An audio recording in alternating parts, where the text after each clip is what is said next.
बुशरा बीबी बिलाखिर 9-10 माह की कैद के बाद रिहा कर दी गई हैं जमानत पर। तोशाखाना 2 केस था। 2-3 दिन पहले उनकी रिहाई से पहले प्लान था एक नए केस में उन्हें इन्वॉल्व करने का, लेकिन ऐसा नहीं हुआ। फैसल वाडा पहुंची हुई हस्ती हैं, पहली खबर दे रहे थे हमें। SCO समिट भी हो गया, उसके अलावा आईनी तरामीम भी हो गई। 4 तारीख के बाद PTI को बड़ा एहतजाज भी नहीं कर सकी। अली मीन गंडापुर साहब भी खामोश थे। उसके बाद हम अब देख रहे हैं कि बुशरा बेगम रिहा हैं और खान साहब से मुलाकात का सामान भी हमें देखने को मिल रहा है। इमरान खान साहब को 14-14, 15-15 घंटे अपने सेल में रहना पड़ता है।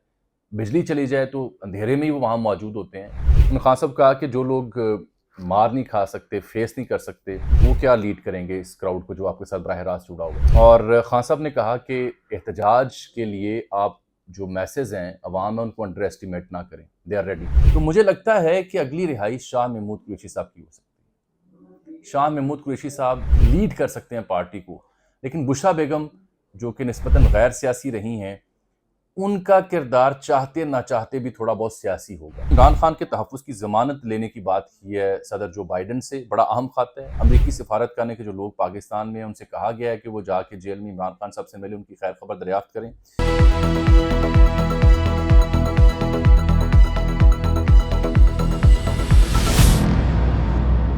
अस्सलाम वालेकुम पाइन, अजमल जामी ऑफिशियल में खास आपको खुशामदीद कहता है। कैसे मिजाज हैं आपके? मेहरबानी करें, मोहब्बत करें, इस चैनल को सब्सक्राइब कर लें, टली वाला बटन भी दबा लें ताकि वीडियोस की नोटिफिकेशंस आप तक पहुंचते रहें।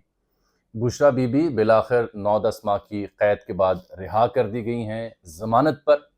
तोशाखाना 2 केस था।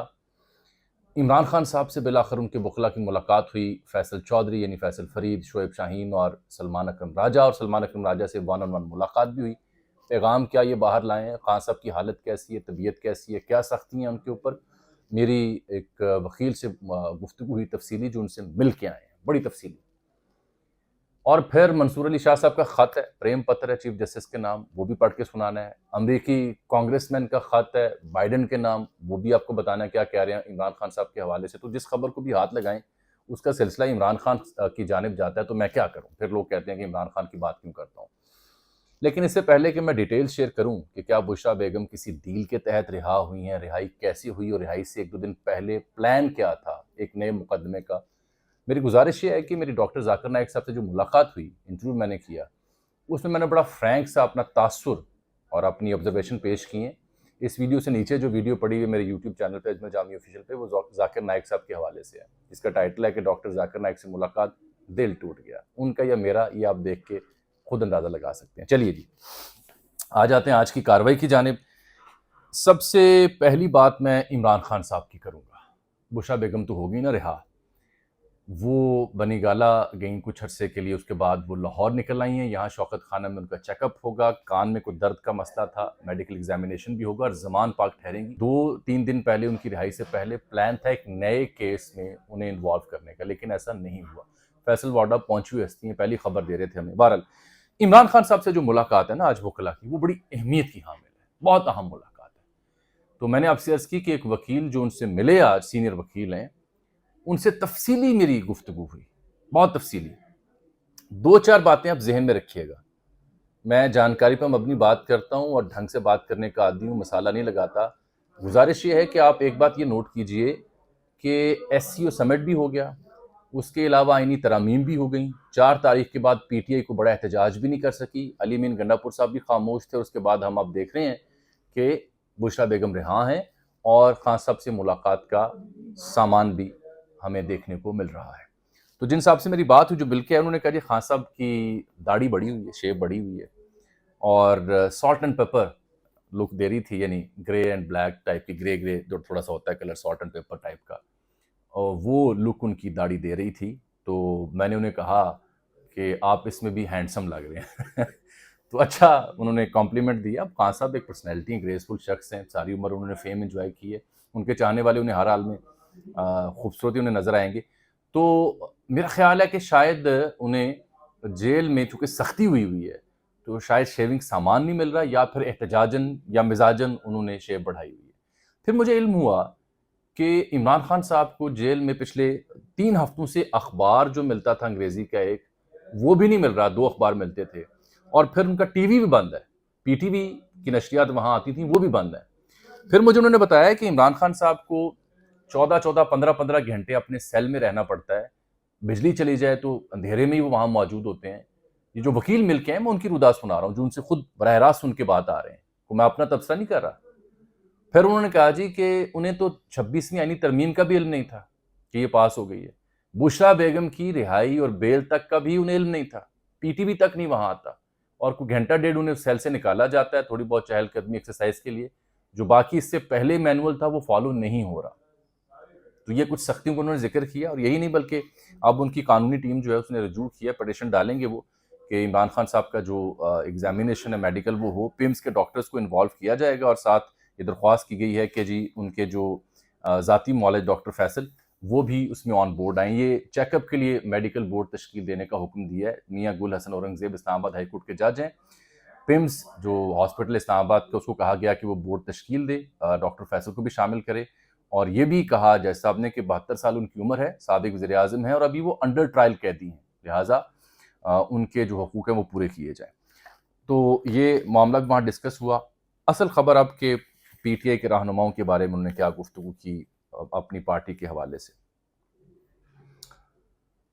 वहाँ जो लोग आज इमरान खान साहब से मिले, उन्होंने जो दस्तयाब क़यादत का लफ्ज़ मैं इस्तेमाल करता हूँ, उसकी ख़ासी खबर ली। उन्होंने खान साहब कहा कि जो लोग मार नहीं खा सकते, फेस नहीं कर सकते, वो क्या लीड करेंगे इस क्राउड को जो आपके साथ बराह रास्त जुड़ा हुआ है। और खान साहब ने कहा कि एहतजाज के लिए आप जो मैसेज हैं अवाम में उनको अंडर एस्टिमेट ना करें, दे आर रेडी। अब मुझे ये लग रहा है कि सलमान अकरम राजा से उनकी 1-on-1 मुलाकात भी इस मुलाकात के बाद हुई है, तो वहाँ पॉलिटिकल स्ट्रेटजी भी सामने आएगी। वो बात भी कर रहे हैं अभी सलमान अकरम राजा साहब। लेकिन जो 3 लोग मिले उनमें से एक शख्स ने इमरान खान साहब को वाज़ेह तौर पर 4 अक्टूबर की कॉल, उस दिन जो कुछ हुआ उसकी सारी रुदात सुनाई और बताया कि सिर्फ़ और सिर्फ़ वहाँ पे आमिर मुग़ल, पंजोथा साहब, आलिया हमज़ा और तैयबा राजा या 2-4 और लोग मौजूद थे, बाकी क़यादत सिरे से गायब थी। अवाम को पुलिस के रहमो करम पर छोड़ दिया गया था। तो खान साहब ने इसको सुना, समझा, अफ़सोस का इज़हार किया, अवाम के जज्बे को सराहा और खान साहब ने 26वीं आईनी तरमीम के बारे में कहा कि इसके बाद जमहूरियत ख़त्म हो गई है। हाँ, एक बड़ा इंपॉर्टेंट फैक्टर है जो मैं मसाला लगाए बगैर आपको बताऊं कि जस्टिस याहिया अफरीदी के हवाले से ना सिर्फ पीटीए के समझदार लोग बल्कि इमरान खान साहब ने भी कोई ख़ास तनकीद नहीं की और ना इन्हें मेरा ख्याल है करनी चाहिए। वो पहले ये देखें कि याहिया अफरीदी साहब 2-3 हफ्ते जो काम करते हैं तो उनका क्या मेथडोलॉजी होगी, क्या उनकी स्कीम होगी to deal with multiple cases, फिर अपनी राय कायम करें। ये एक अच्छा खुशाइन फैसला है जो उनकी जानिब से हुआ है। और खान साहब को ये भी कहा गया खान साहब पार्टी बचा लें, लोग आपके साथ जुड़े हुए हैं, आप उनकी उम्मीदों का महवर हैं। ये जो क़यादत है बीच में, इसके ऊपर तनकीद की गई जो खान साहब ने सुनी है। और यही नहीं बल्कि इस दौरान चूँकि बुशरा बेगम की बेल हुई, खान साहब के लिए बोर्ड बना, खान साहब से मुलाकात की एक्सेस मिली, तो साथ वहाँ बैठे लोगों ने खान साहब को बताया कि आप अंदाज़ा करें कि जो उनकी बहन है नौरीन साहिबा या उज़मा साहिबा, उनकी बेलें 26 तक लगवा दी गई हैं। जो वकला या जो लीडरशिप इन मामलात को देख रही है, उनके कंडक्ट और उनकी वकालत के ऊपर वहाँ सवाल उठे हैं। ये मैं वसूख के साथ खबर आपको दे रहा हूँ। खान साहब ने बुशरा बेगम की रिहाई पर इत्मीनान का इजहार किया क्योंकि उनकी सबसे बड़ी कंसर्न यही थी। उनकी अहलियाँ हैं, खातून खाना है, तो उन्हें बड़ी कंसर्न थी कि मेरे साथ जो करना करूँ, इनको गैर ज़रूरी पर्चों में न डालो। जैसे मैंने पहले अर्ज़ किया कि 1.5-2 दिन पहले तक तो ये तला भी थी और लग रहा था कि हुकूमत उनके खिलाफ एक नया केस तैयार करेगी। लेकिन अब ये सब कहानी बताने के बाद मुझे लग रहा है कि कुछ हवाओं का रुख बदल रहा है। इससे आप मुराद हरगिज़ ये ना लें कि कोई इनकलाब आ रहा है या खान साहब को रिहा किया जा रहा है, लेकिन कुछ हवाओं का रुख बदल रहा है। और मेटाफर मैंने पहले यूज़ कर लिया कि एससीओ भी हो गया, अब तरमीम भी हो गई, चीफ जस्टिस भी आ गया, मर्जी की सूरत हाल भी बन गई, पीटीआई भी क़यादत उस बीच में ज़्यादा उसने चूँ चरा नहीं की। तो अब चूँकि खतूत बैनुल अक़वामी सतह पर लिखे जा रहे हैं, कंसर्न शो की जा रही है, तो सियासी दर्जा हरारत को कम किया जा रहा है। यही वजह है कि ख्वाजा आसिफ के मुँह से ये निकला कि अभी फैज़ हमीद की इंक्वायरी जारी है, अभी तक उनका ट्रायल फाइनल नहीं हुआ। यही वजह है कि आप देखें बुशरा बेगम के बारे में जो बातें कि डील है, ये डील नहीं है, केस ही कोई नहीं था। ये मजबूरी है रियासत की, हुकूमत की कि वो सियासी दर्जा हरारत अब नीचे करे, कम करे। मन मर्जी का काम उन्होंने कर लिए हैं, तो अब टेम्परेचर नीचे करें, वगरना इमरान खान तो तैयार बैठे हैं और आप देखिएगा बहुत जल्द इमरान खान एहतजाज की कॉल देंगे तरीके से। सलमान अकरम राजा हूँ या अली मिन गंडापुर हूँ, इनके तवस्सु से एक तरीके से कॉल देंगे ताकि अवाम उनके साथ मोटिवेट होकर जुड़ी रहे। मुझे उन्होंने बताया कि 6x8 का सेल है जहाँ रखा गया है और 12-14 घंटे ये सेल में होते हैं। हाई स्पिरिट्स हैं उनकी, 1.5 घंटे के लिए वो बाहर आते हैं और जो सूरत हाल मैंने बयान की उसके बाद हवाओं के रुख की जो मैंने जुमला यूज़ किया वो सानवी हैसियत में यूज़ किया है कि जो मंजरनामा है वो आपको इसकी अक्कासी करता दिखाई देगा। अब इस सूरत हाल में मेरी एक पेशन गोई, आई माइट बी रॉन्ग, जैसे कि मैंने मंसूर अली शाह साहब और मुनीर फारूक साहब के बारे में कल कहा था कि मुझे नहीं लगता कि वो इस्तीफ़ा देंगे, सिस्टम में रह के कोई अपना किरदार अदा करेंगे। उसके बरअक्स भी आज मेरे पास एक खबर है, फिर लोग कहते हैं आपने तो ये बात की थी। अब बुशरा बेगम की रिहाई हो, खान साहब से मेल मुलाकातों का आगाज़ हो, फैसल वाडा की पेशन गोइयाँ हों, जो मेरे नज़दीक सियासी दर्जा हरारत नीचे करने की कोशिश है, कोई बड़ा काइनेटिक रेवोल्यूशन या रिलीफ नहीं आने वाला। तो मुझे लगता है कि अगली रिहाई शाह महमूद कुरैशी साहब की हो सकती है। शाह महमूद कुरैशी साहब लीड कर सकते हैं पार्टी को, लेकिन बुशरा बेगम जो कि निस्बतन गैर सियासी रही हैं, उनका किरदार चाहते ना चाहते भी थोड़ा बहुत सियासी होगा। सलमान अकरम राजा साहब की उनसे बड़ी अच्छी बनती है, वो मेल मुलाकातें होंगी, क़यादत उनसे आके मिलेगी, वो बात करेंगी जेल के हवाले से, इमरान खान साहब के हवाले से, तो पॉलिटिकल एंगलिंग निकलेगी। लेकिन ये कहा जाए कि she will lead from the front, को बाहर आके एहतजाज को लीड करेंगी, ऐसा नहीं है। ना खान साहब ऐसा चाहते हैं, बट जैसे उनकी हमशीरें जो हैं, बहनें हैं, उनका किरदार एक है, चाहते ना चाहते हुए भी ऐसे खातून जो है उनका भी कोई किरदार हल्का फुल्का रहेगा, लेकिन लीड फ्रॉम द फ्रंट की सूरत हाल मुझे दिखाई नहीं देती। अब दूसरी बात मैंने करनी है, आज जनाब अली 9 माह बाद बुशरा बेगम रिहा हुई हैं, 9.5 बाद। अब दूसरी बात मैंने करनी है मिशाल बीबी की, मिशाल यूसुफजई होती हैं। ये मैंने देखा कि वो जो मरियम भट्टू साहब हैं, जो बुशरा बेगम की बहन है, वो इनसे बड़ी नाला है।